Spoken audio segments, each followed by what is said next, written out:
It was very definitely a decision I made that I wanted to be able to hear my angel. 100 million people, gosh, that's only a third of the US. So that would be my legacy,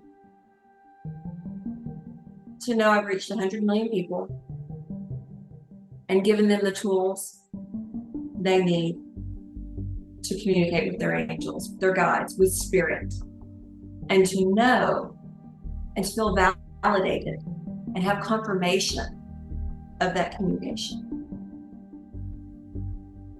That would be amazing. That's when you realize how you play such a significant role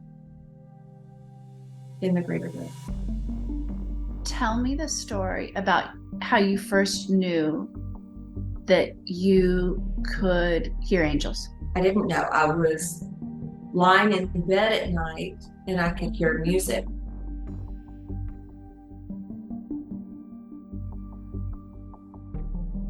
And it wasn't until I really started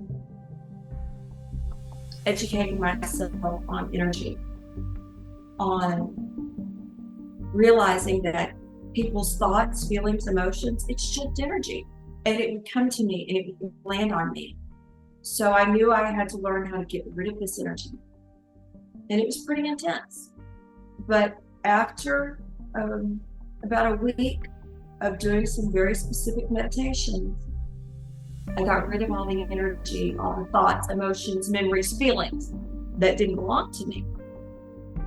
The meditations and practices that you did to get the energy off of you, can we bonus those to people? Yes.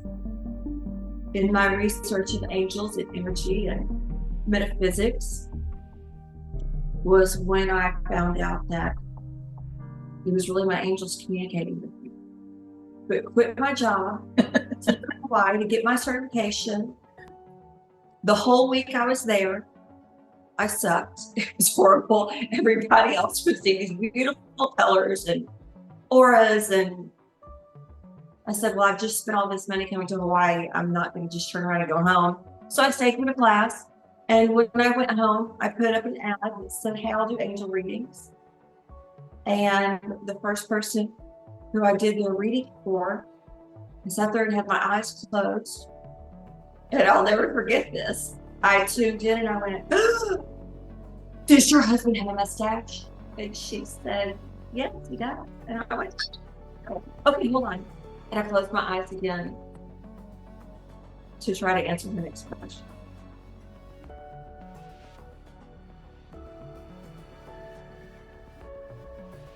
What happens when people are able to discern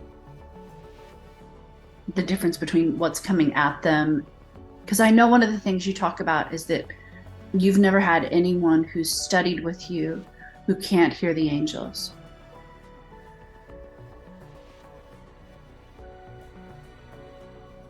If you can walk, you can dance. Now, some people are better at it than others, but it is still a natural ability, your birthright, if you will, that you can develop that skill on.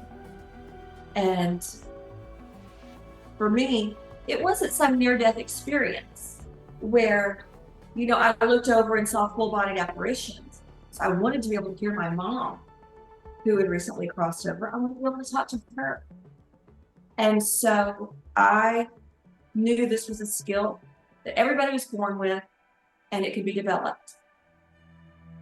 And so I went to learn how to develop it on my own. What are the tears? What are my tears? Just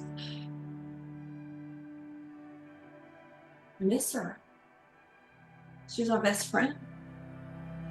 And to have that communication cut short, we didn't know. She wasn't supposed to know.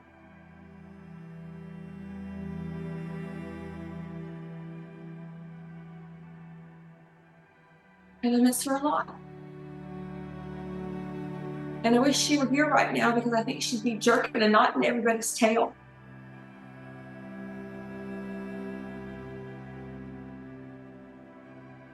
I think she'd be really proud of you.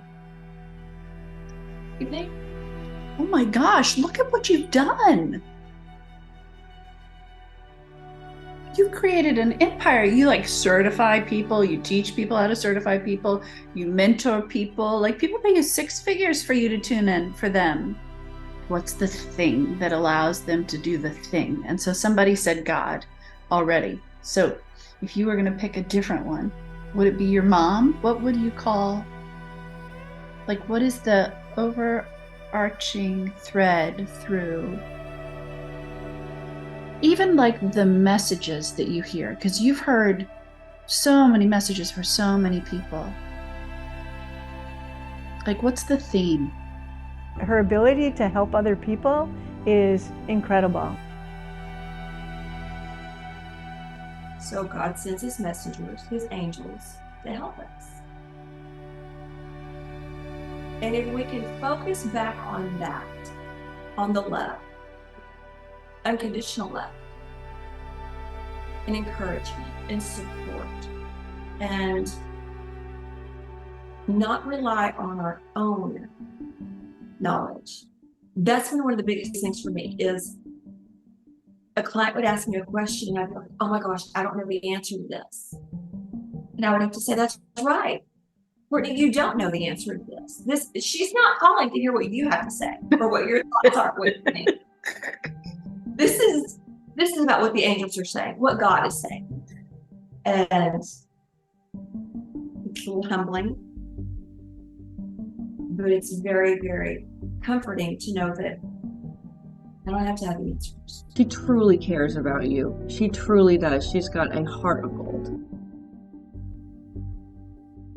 So talk to me for a minute, because here's the thing that I find really interesting. I find in this day and age that the ability, like, there are people we know who have like a 3-year waiting list for readings, right? Like the necessity in the world right now for this kind of skill set, and even the marketability, if we're really honest, right? Like, I think people are searching for answers a lot. I think it's a different time than it used to be. I think that if you say that you, like, if you woke up today and thought that you heard voices and were a small child, right? Like, you would parent your kids in a different manner than you were parented.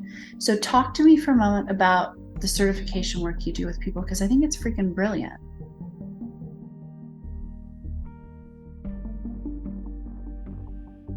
One of the reasons why I feel like it's needed now more than ever is because people are losing some of that trust, some of that faith.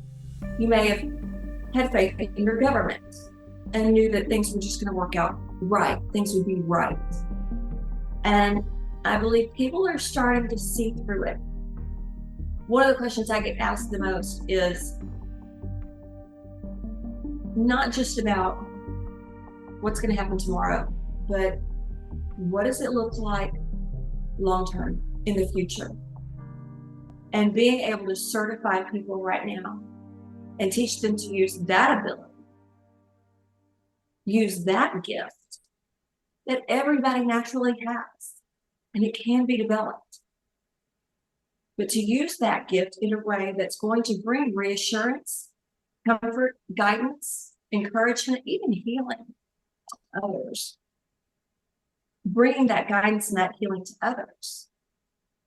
That's paramount. I think it's brilliant too, because part of what you provide for people, especially people who've got like empathic or softer or more esoteric skills, is real business acumen, like a structure and a way of doing it. And I mean, I know that they're even, I don't know if you still have spots left where you even help people get clients and that kind of thing, but it's a profound blend, I think, because I think there are a lot of people that I see that have really amazing skills but just can't make it happen like in the 3D. That's why it's almost so cliche, right? The starving artist, because you have this wonderful gift, this wonderful ability, but if you don't know how to put it in motion and get your name out there to help other people, then a certification to be a reader is just a piece of paper.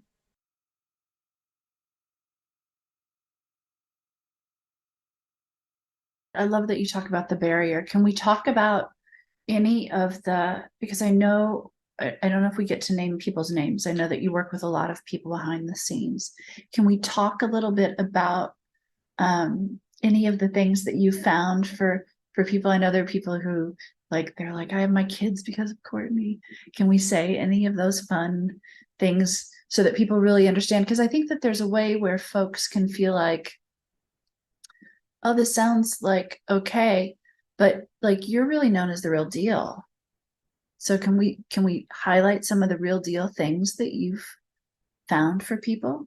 Marriages, that's not uncommon. Yeah, this person is someone I can see you spending the rest of your life with. Of course, people have free will, so they can take this information, do with it what they will. But I've worked with some really high-powered lawyers across the globe, partners in law firms, and have been able to give them the guidance around which clients to use to focus their effort, their energy, their attention on, because they may not be able to feel that energy of, is this client going to be problematic?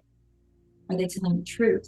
Is this the whole story? Wow. And being able to guide them and say, ooh, this one's going to listen to you.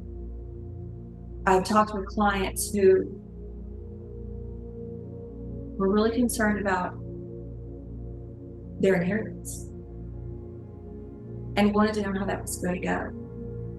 And I see beautiful marriage, long-lasting marriage.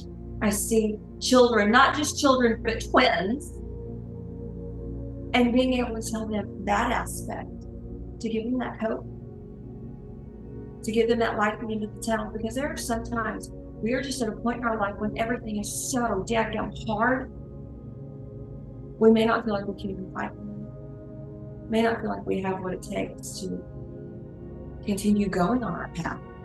But if someone can tell you, hey, here's what I see, here's the end result, it's hugely powerful. And give you exactly what they need to keep moving forward.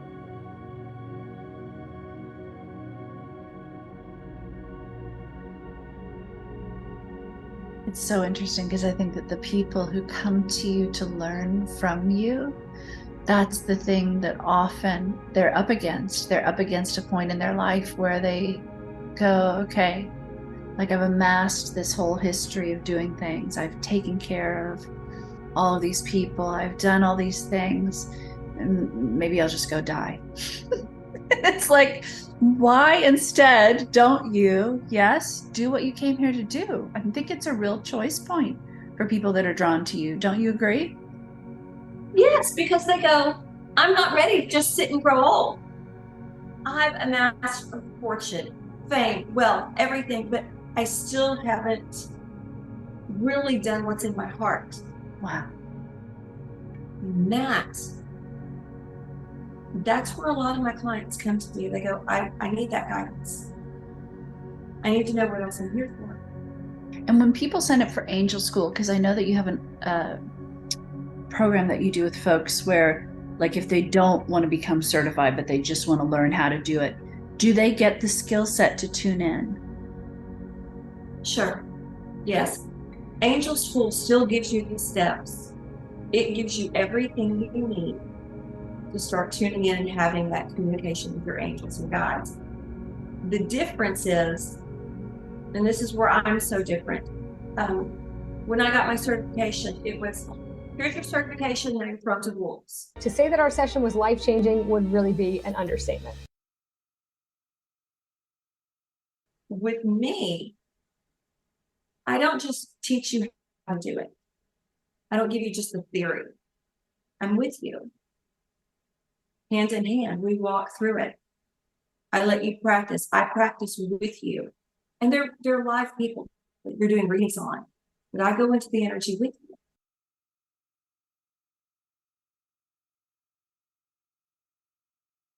But I want my legacy for people to be that they know that their higher self won't ever leave them. God's not going to abandon them. And their angels, no matter what they've done, are always there to help them so that they know they're important. They know that they matter. They know that their voice matters. And do you know that there's always somebody cheering them on?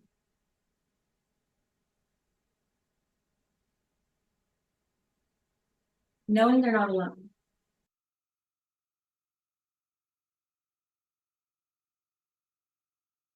No, I want to say these things though. I want to say there's a fish that's this big that comes and swims by my feet all the time, and it's white and it has a little pink stripe. And I'm sure it's my roommate who passed away. It never leaves me when I get in the water, and there are no other fish around. What's your roommate's name?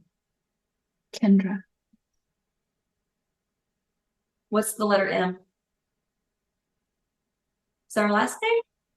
No. W. Who's Melissa? I had another roommate named Melissa once. She thinks of you often.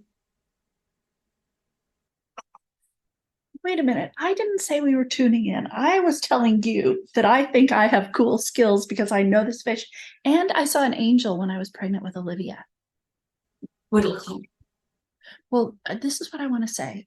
I hear something about your mom and about your daughters, right? And then the lights flickered. And then I was thinking about how my great grandmother saw an angel. I was so jealous.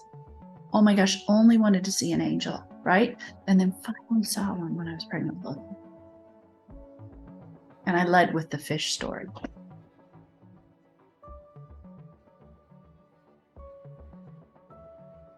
That fish isn't just for you though.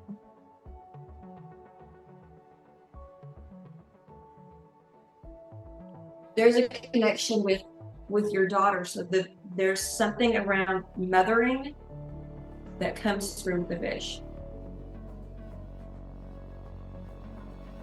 So, Kendra, yes. It's funny because she's like, I told it to do that. Yes, but there's also motherly energy that comes with it. So know that it's also, whether it's giving you that nurturing that we need, or if it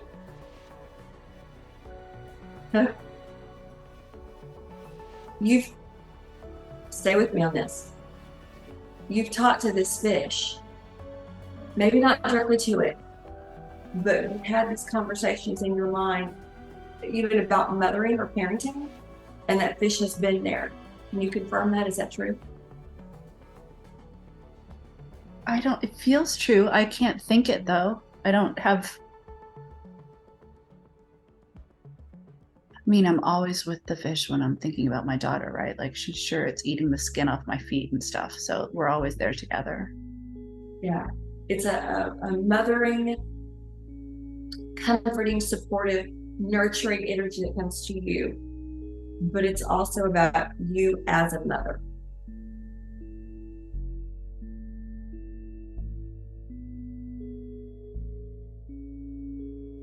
Not worry, not actively worrying. But probably like we as moms do. We go, oh, I don't want to, I don't want to get hurt. I don't want it to be unsafe. I don't want it to be a bad experience. And how can I make this happen or this happen or this not happen?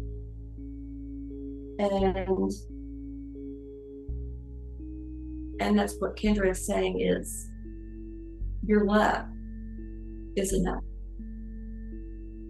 You don't have to worry about if this is going to happen or this isn't going to happen, or how to make sure this doesn't happen to them, or make sure this doesn't happen to them. So just know your love is enough.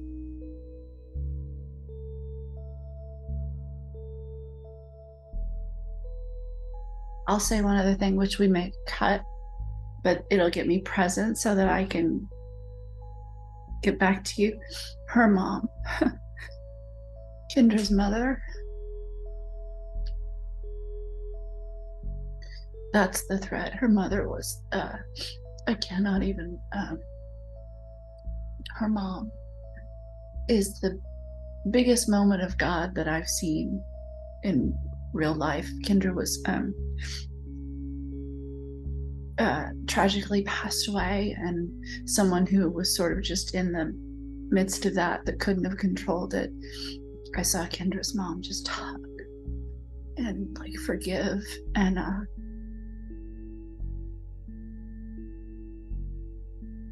I'm just so grateful.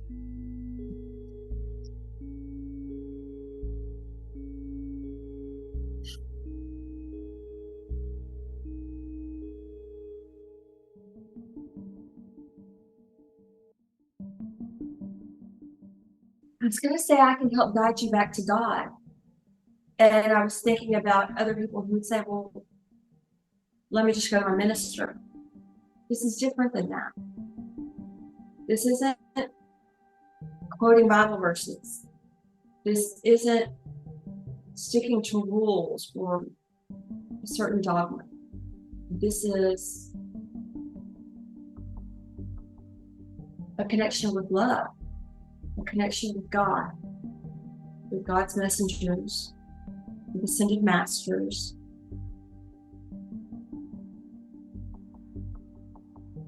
That you have a right to communicate with. And you don't have to come to me for a reading, but I can teach you how to have a reading for yourself, or how to get the answers for yourself. And that's different than what a minister can do.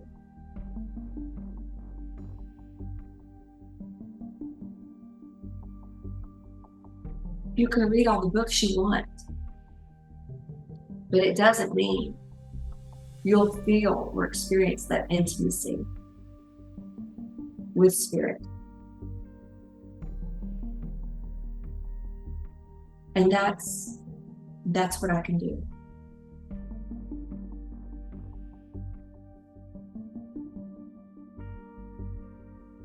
I think it's beautiful because it's not just like going somewhere and just like finding out like, is he gonna marry me or not? But it's what you're doing is you're finding the answer for people and getting them back on track. And it's knowing that your life isn't just about your career or just about your role in the family. But yeah, having that connection. And knowing that it's so much more than what you're living right now. Knowing that when you open yourself up to this world, to beyond the 3D reality, when you are communicating with that, instead of it making you feel small, you start to understand and realize your significance, but also how everything is in order. And then you start to understand the ripple that you make as a person by having that attitude or by having that connection. And then you're able to be that light. And if you want to know more, click the link.